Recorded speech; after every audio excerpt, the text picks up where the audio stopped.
some data. We got some data. Here we go. We got shows. We got commercials. So now the question is, how are we going to test our hypotheses based on this? We could easily run a t interval on L1 and a t interval on L2, but we decided not to do that because doing that drops confidence. It also misses the point. If we do that, we lose that matched pairedness, if you will, of the data. So we want to leave it just like this.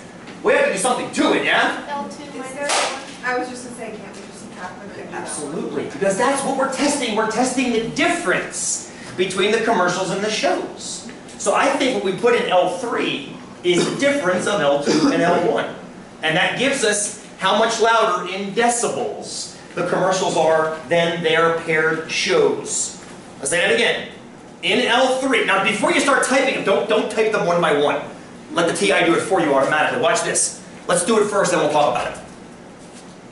Up to L3. Make sure your blinker is on top of L3. We're going to use the TI like a spreadsheet right now. And then, exactly, Harrison just figured it out.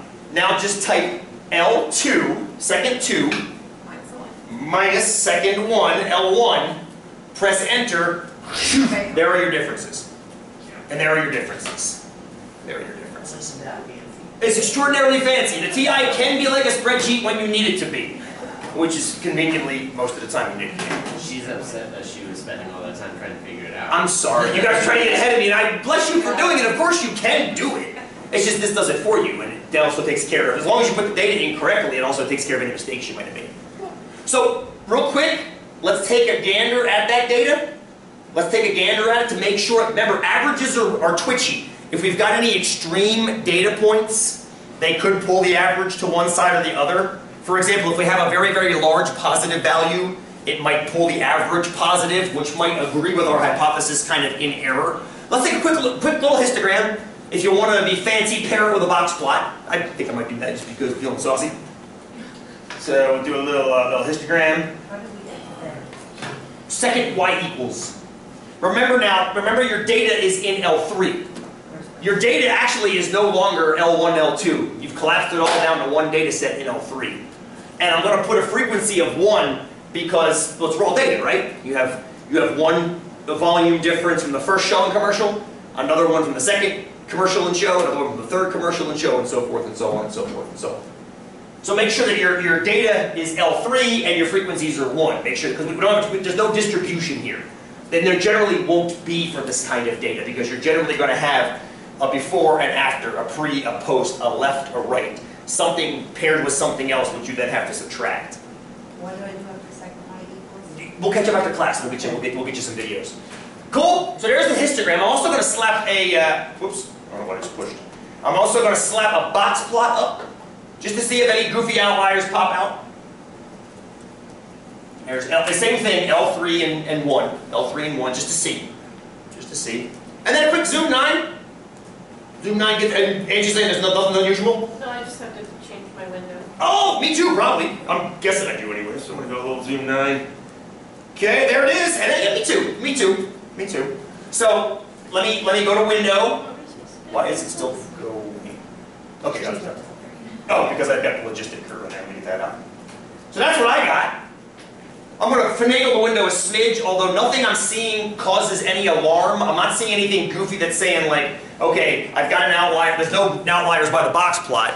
There's nothing in the shape of the curve that lets me think there's anything goofy. But you can mess with the window a smidge. I mean, you totally can change the scaling a little bit if you want to. Why not? Let's make, actually, I kind of like the way it is. I might change the Y max to 15, that way the box plot sits up higher. So what was your X max? Whatever Zoom 9 said it was. I just pressed Zoom 9 and didn't touch it. Yeah, that's the beauty. I mean, this is one of the few times I'll agree with Zoom 9. I won't try to mess with it. Looks totally fine. Change to 15? I just changed Y max to 15, and what that allows me to do, Kate, is slap the box plot on top. And that way, now look at the box plot. That's kind of fun. Where's the median? What's this right here? That's 0, yes? That means half of the points were below and half of the points were above. Which, that tells me that maybe our claim doesn't have any merit. But remember what a box plot is showing you. A box plot is relative position. It doesn't tell you where the points are in the box. That was this is the distinction between Z and T we talked about before. All we know is it looks like half the data is below 0 and half the data is above 0, but it doesn't tell us how far above or how far below. That's what this tells us down here. Now this looks like that. This doesn't look like that though. This looks different. This looks to me like we have a few more data points above than below. Now, it might be the case, and this is another problem with box plots, there might be a bunch of zeros. There might be a bunch of zeros, if that makes sense. Or, well, just depending on where the zeros are, it could be misleading where the median is placed on the box plot. So here's what I do. I use that to check for outliers. There are none. Then I look at this and I see if it looks like our claim has any merit. It kind of looks like more are above than are below, doesn't it? It looks that way. But now the question is it significantly more?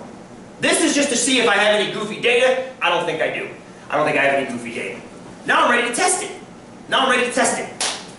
So how do I test it? It's the same as, actually, calcs, you don't have to. It's under tests. It's the same way we tested the speeds and the IQs on Wednesday of last week. So Sean? Yeah, Michael. On this data here, we've got